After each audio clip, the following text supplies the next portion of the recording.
जय हिंद दोस्तों, मैं हूं भाग्यराज। आप सभी का स्वागत करता हूं डीसी मशीन के नेक्स्ट पार्ट की तरफ, जो कि मैंने आपसे लास्ट वीडियो में क्वेश्चन पूछा था कि लैप वाइंडिंग किस जगह पे यूज करते हैं। जैसे लैप वाइंडिंग हो गया या वेव वाइंडिंग हो गया, ये कहाँ पे यूज करते हैं। तो आपको याद रखना है WLC। तो WLC जैसे WWE में चलता है ना TLC, टेबल लैडर चेयर, वैसे यहाँ पर WLC याद रख लीजिए। वेव वाइंडिंग हमेशा लो करंट एंड हाई वोल्टेज में यूज होगा। इसके उल्टा कर देंगे ना तो लैप वाइंडिंग हमेशा लो वोल्टेज हाई करंट में यूज किया जाएगा, ठीक है ना। तो वेव वाइंडिंग का आंसर आ जाएगा लो करंट हाई वोल्टेज। जो भी ऑप्शन होगा आप उसको टिक लगा सकते हैं, ये याद करने का एक तरीका है। बाकी अगर आपने आंसर सही बनाया होगा तो फिर कोई दिक्कत नहीं है। लास्ट तक आप वीडियो देखेंगे, मैं आपसे हमेशा क्वेश्चन पूछूंगा। इस टाइप के क्वेश्चन को जरूर करके जाइए बेटा, क्योंकि पेपर आसान आ गया तो कोई दिक्कत नहीं है, लेकिन जब ES के और गेट के दो नंबर के क्वेश्चन जब थ्योरी में डाल देता है ना, तो पेपर का थोड़ा सा लेवल बढ़ जाता है, ठीक है ना। तो चलिए, क्वेश्चन बोल रहा है consider the following statements, the speed of a DC motor can be controlled. इसको थोड़ा सा बड़ा कर देता हूं ताकि आपको और अच्छे से सुविधा हो देखने में, ठीक है ना। क्वेश्चन बोल रहा है the speed of a DC motor can be controlled by the variation of. कैसे निकालते हैं बेटा, आपको पता है E बराबर होता है 5ZNP अपॉन 60A। तो स्पीड किसके ऊपर निर्भर कर रहा है, आप देखेंगे फ्लक्स पे तो कर ही रहा है। क्या यहाँ पे कहीं दिया है क्या? वोल्टेज है तो ठीक है, वोल्टेज पे कर रहा है तो पहला तो होगा ही, ठीक है ना। फील्ड करंट, आप बोलेंगे सर E बराबर VL माइनस IARA भी तो होता है ना। तो जो भी करंट है, फील्ड नहीं है लेकिन आर्मेचर है, धीरे धीरे क्या है वो फील्ड में आ ही जाता है ना, कैसे भी वो आ जाता है। तो फील्ड करंट पर भी निर्भर कर रहा है, आर्मेचर रेजिस्टेंस पर भी निर्भर कर रहा है, देख रहे हैं। तो 1, 2 एंड 3 ये एंगल ऑफ ब्रश शिफ्ट का कोई लेना देना नहीं है। तो option number 1, 2 and 3 is your correct answer. ये स्टेटमेंट वाले क्वेश्चन को कर लीजिए बेटा, क्योंकि मे भी हो सकता है अगर स्टेटमेंट अभी क्या है, व्यापम अगर पेपर ले रहा है ना तो पूरा आप देख ले सकते हैं। जो पिछले बार जो शिक्षक वाला CET का पेपर हुआ था वो कितना बेकार हुआ था, CG टेट का जो पेपर हुआ था कितना बेकार आया था। तो स्टेटमेंट अजम्पशन वाले क्वेश्चन दे रहा है, इसलिए इसको अच्छे से करिएगा, ठीक है। चलिए अगला क्वेश्चन 3.22 देखिए, बोल रहा है What is the increase in the torque expressed as percentage of initial torque if the current drawn by a DC series motor is increased from 10 ampere to 12 ampere. ये ऐसे बात कर रहा है। आपको अगर क्वेश्चन चाहिए रहेगा तो मुझे मेरे नंबर पे कॉल कर दीजिए या व्हाट्सएप में मैसेज कर दीजिएगा, मैं आपको ये वीडियो का, मैं इस क्वेश्चन का पूरा PDF आपको भेज दूंगा, ठीक है ना। तो देखिए यहाँ पर लिखा है DC सीरीज मोटर का सबसे पहले बात कर दिया ना। तो DC सीरीज मोटर के लिए मैं पहले आपको बता देता हूँ कि जो टॉर्क होता है ना हमेशा IA स्क्वायर के प्रोपोर्शनल होता है।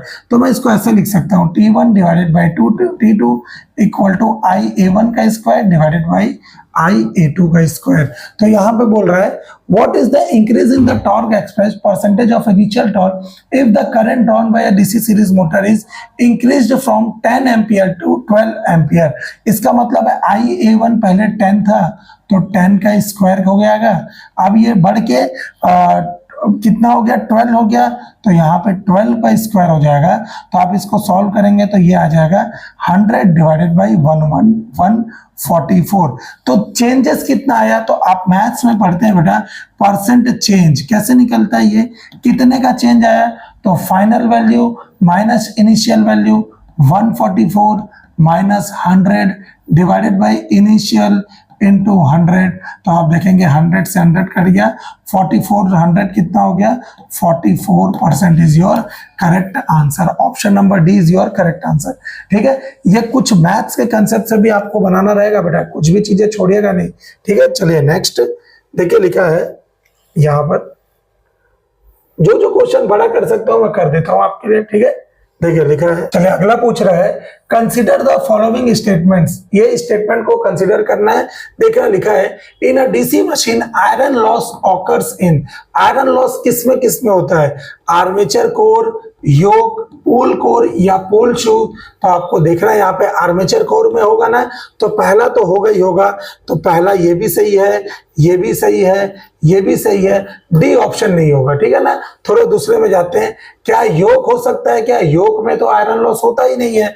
योक तो मैकेनिकल बॉडी है, बाहर का प्रोटेक्शन प्रोवाइड करता है, जिसको कास्ट स्टील से बनाया जाता है, ठीक है ना। तो ये तो होगा नहीं। तो 2 कहाँ कहाँ है? तो ये भी नहीं होगा, और ये तो डी ऑप्शन में है ही नहीं। तो या तो ए होगा, नहीं तो सी होगा ना, यही होना चाहिए। तो यहाँ पर पोल कोर में होगा क्या? पोल कोर में आयरन लॉस होता ही नहीं है, ठीक है ना, ये याद रखिएगा। पोल कोर में नहीं होता, पोल शू में होता है। तो option number A is your correct answer. ये सारे क्वेश्चन अगर याद नहीं है ना, तो अपने कॉपी में जहां नोट्स मैंने बनवाया है, मैं उन स्टूडेंट से बोल रहा हूं जो मेरे से पढ़े हुए हैं, अपने कॉपी में नोट्स में इसको बकायदा लिख लीजिए कि कब आया हुआ है। ईएससी 2004 में आया हुआ है, ठीक है ना। चलिए नेक्स्ट असर्शन दिया है, in a 3-point type starter a DC series motor the holding coil, आपको पता है होल्डिंग कॉइल क्या रहता है? जो होल्ड करके रखता है। Starter handles in the on start is connected in such a manner that is short circuited when overload release pick off. ये सही बात है कि ये होल्डिंग कॉइल क्या रहता है, अगर कोई चीजें शॉर्ट सर्किट होता है ना, तो वो कॉइल को ऐसे होल्ड करके रखता है, ठीक है। एक होता है ओवर रिलीज कॉइल, कुछ फॉल्ट की स्थिति में क्या कर देता है, इसको डीमैग्नेटाइज कर देता है, क्लियर है। तो स्टेटमेंट 1 मेरा सही है, असर्शन सही है। रीजन देखते हैं, in a DC series motor starter to guard against racing due to sudden large reduction of shaft load. अगर लोड अचानक से शाफ्ट से निकल जाता है तो उसके कारण रेसिंग उत्पन्न हो जाता है, जो कि ये डीसी सीरीज मोटर में स्टार्टर काम करता है। स्टार्टर का काम तो यही है ना बेटा कि अगर कभी भी सडन चेंज हो जाता है करंट की लिमिट, करंट की वैल्यू को एक लिमिट प्रदान करता है, तो स्टार्टर ये तो काम करेगा ही। Holding coil is connected in series with the armature circuit and series field winding, ये भी सही है, ठीक है ना। लेकिन ये कनेक्ट है इसलिए ऐसा काम नहीं करता है। मीनिंग समझ आ रहा है? ये दोनों के दोनों स्टेटमेंट सही है, लेकिन क्योंकि होल्डिंग कॉइल का काम होता है मैग्नेटाइज करके रखना, ओवर रिलीज कॉइल का काम होता है इसको डीमैग्नेटाइज करना। फॉल्ट के समय ये पूरा मैग्नेटाइज रहता है, नॉर्मल टाइम में ये मैग्नेटाइज रखता है हैंडल को, और उसके बाद जैसे ही फॉल्ट आता है तो हैंडल से ये डीमैग्नेटाइज हो जाता है। तो ये दोनों स्टेटमेंट सही है, लेकिन यहाँ पर both A and R is true, R is the correct explanation of A, ये गलत हो जाएगा। Both A and R is true but R is the not the correct explanation of A, ये ऑप्शन नंबर बी सही होगा। Starter अच्छे से पढ़ेंगे तो आपको पता चलेगा कि स्टार्टर में हैंडल रहता है, जब ऑन करता हूं ना तो हैंडल को थोड़ा सा मेरे को खींचना पड़ता है क्योंकि वो मैग्नेटाइज रहता है, ठीक है। फॉल्ट के टाइम में ओवर रिलीज कॉइल इस हैंडल को डीमैग्नेटाइज कर देता है और ये छूट जाता है, ये काम करता है, क्लियर है। तो ये answer number B is your correct answer, ठीक है।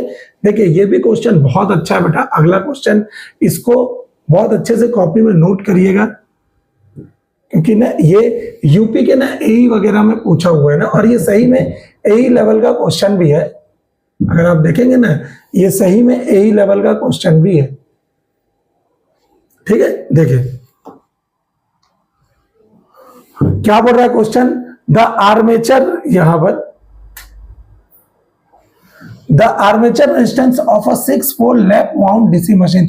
जैसे ही लैप वाउंड बोला ना तो ए बराबर क्या हो जाएगा बेटा, पी के बराबर होता है, ठीक है। Machine is 0.05 armature. तो सिंगल रेजिस्टेंस के लिए अगर मैं देखूं ना, सिंगल पाथ के लिए जो रेजिस्टेंस होता है ना हमेशा ये R/2 होता है, क्योंकि R/2 का मतलब है ये जो है ना R पैरेलल पाथ ए है, इसकी वैल्यू हमेशा जी हुई है 0.05। तो यहाँ पर कितना हो जाएगा, R डिवाइडेड बाई ए कितना है यहाँ पे, P के बराबर है। P कितना बोला है, 6 पोल, तो 6 बराबर 0.05। तो यहाँ से R की वैल्यू आ गई 0.05 इंटू 6, तो ये कितना हो गया 0.3 ओम, ठीक। अब बोल रहा है कि उसी वाइंडिंग को ना, if the armature is rewound as a wave winding, अगर उसी को मैं वापस वेव वाइंडिंग में कन्वर्ट करूं ना तो आर्मेचर रेजिस्टेंस कितना आएगा। तो जब वेव वाइंडिंग में कन्वर्ट होगा ना तो न्यू रेजिस्टेंस, एक सिंगल लेयर का जो रेजिस्टेंस आएगा, सिंगल लेयर रेजिस्टेंस, ये हो जाएगा हमेशा 3R न्यू डिवाइडेड बाई 2। तो ये हो जाएगा 3 R न्यू का मतलब है 0.3, डिवाइडेड बाय 2, तो ये आ जाएगा 1.5। 1.5 इंटू 3 करूंगा तो 15 या 45 होता है, तो 0.45 ohm your correct answer. Option number A is your correct answer. ये सब चीजें ना आप जनरली बुक में देखेंगे नहीं, ये सब आपको टेस्ट सीरीज में मिलेगा। टेस्ट सीरीज में भी आईएएस गेट यही सब का क्वेश्चन उठा के पढ़ दिया जाता है। क्लियर है? तो इसको अच्छे से बनाइएगा बेटा, बहुत काम आएगा। ठीक है, चलिए नेक्स्ट देखिए, बोला है इन अ डीसी कंपाउंड। अगर आपको इसका पीडीएफ चाहिए ना तो मुझे इस नंबर पे मैसेज कर दीजिएगा बेटा, 9770780621। ये मेरा व्हाट्सएप नंबर है, कॉलिंग नंबर है। कभी कुछ डाउट हुआ कभी भी कॉल कर सकते हैं, ठीक है ना। इस जगह पे जब भी आपको जरूरत पड़े आप मुझे इसमें मैसेज कर दीजिए, मैं आपको इसका पीडीएफ भेज दूंगा। ठीक है, देखिए बोल रहा है in a DC compound generator flat compound characteristic required for certain applications में बी ऑब्टेन्ड बाय बोल रहा है फ्लैट कंपाउंड कैरेक्टरिस्टिक का, तो यहां पर होगा हमेशा a variable resistance across the series field. एक वेरिएबल रेजिस्टेंस को ना सीरीज फील्ड के अक्रॉस, सीरीज फील्ड का मतलब होगा यहाँ सीरीज वाइंडिंग है या आर्मेचर वाइंडिंग है, ऐसा रहेगा ना।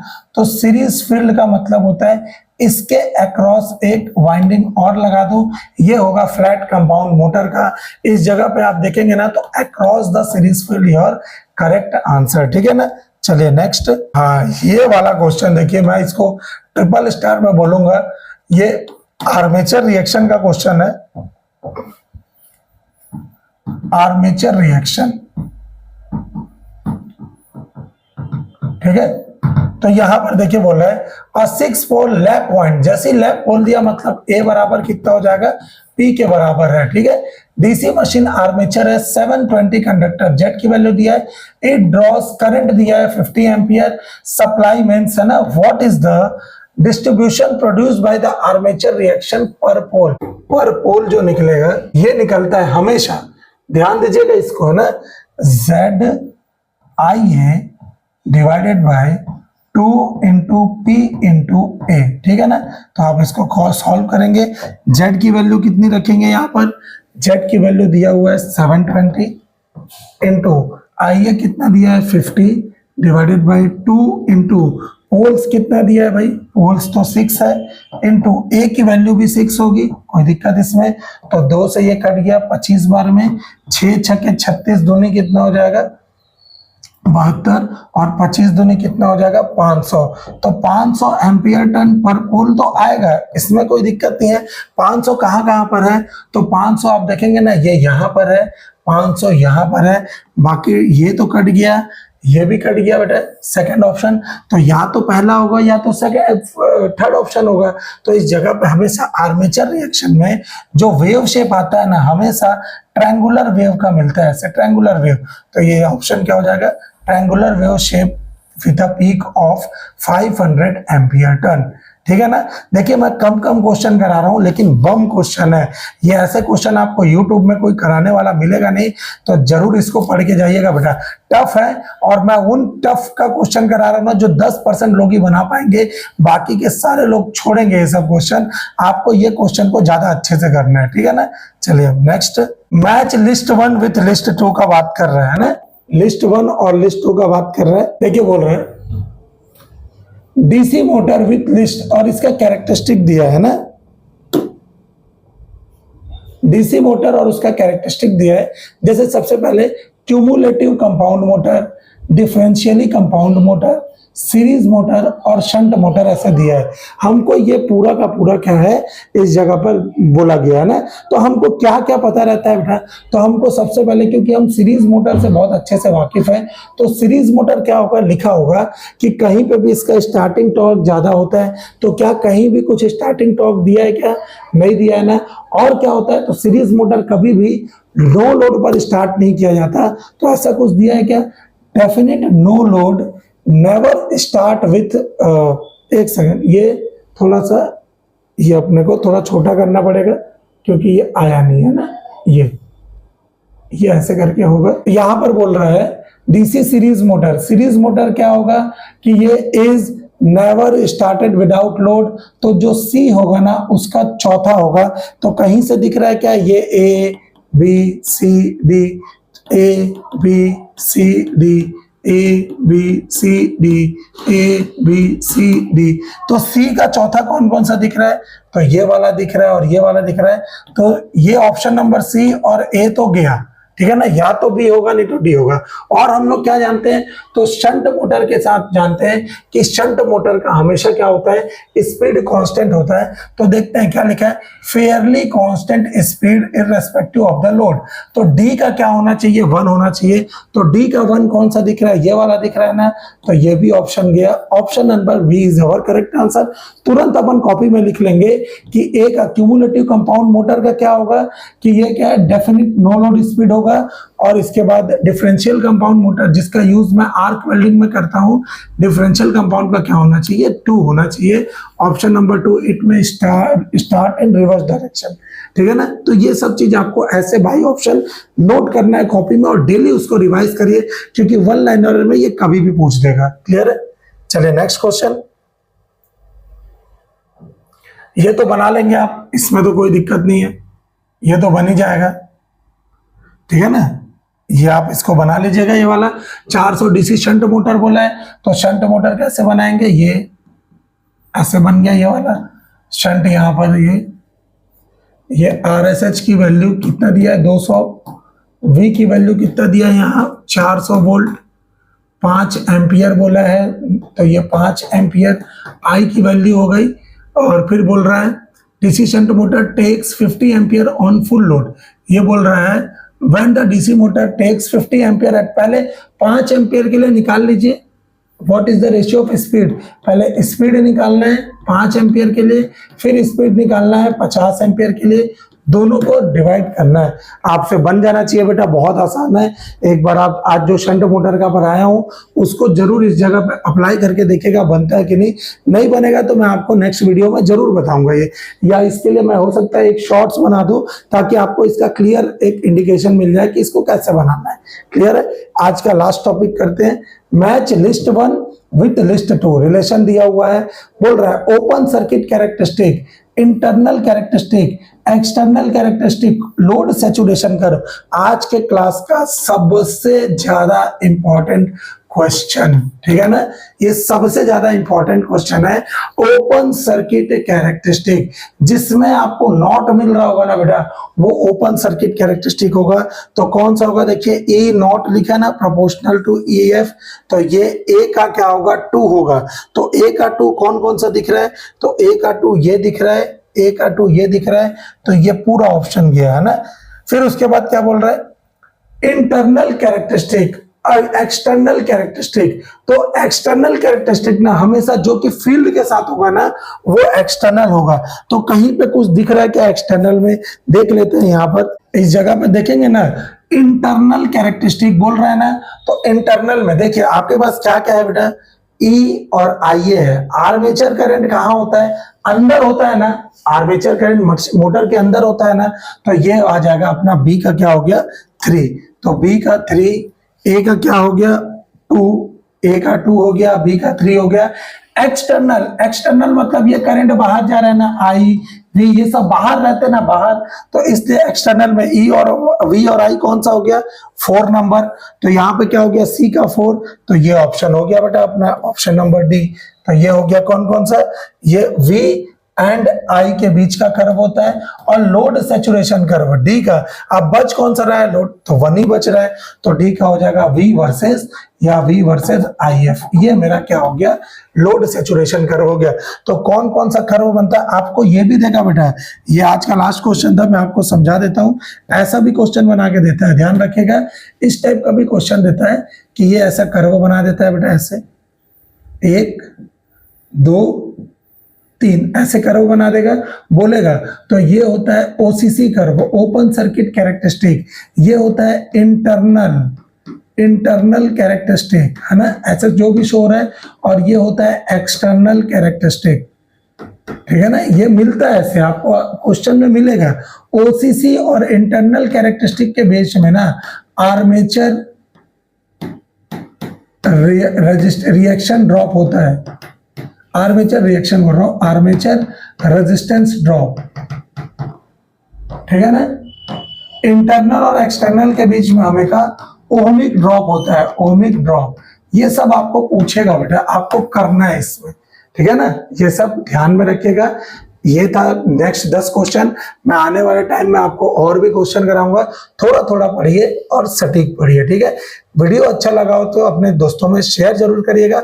मुझे पता है आपको थोड़ा दिक्कत हो रहा है, बार बार मैं जूम कर रहा हूँ ऐसे, तो थोड़ा आपका समझ आ रहा है, बट मैं कोशिश करूंगा वीडियो से उसको हटा दूं ताकि आपका समय बच जाए, ठीक है ना। चले मिलते हैं अगले वीडियो में। Thank you so much. जय हिंद।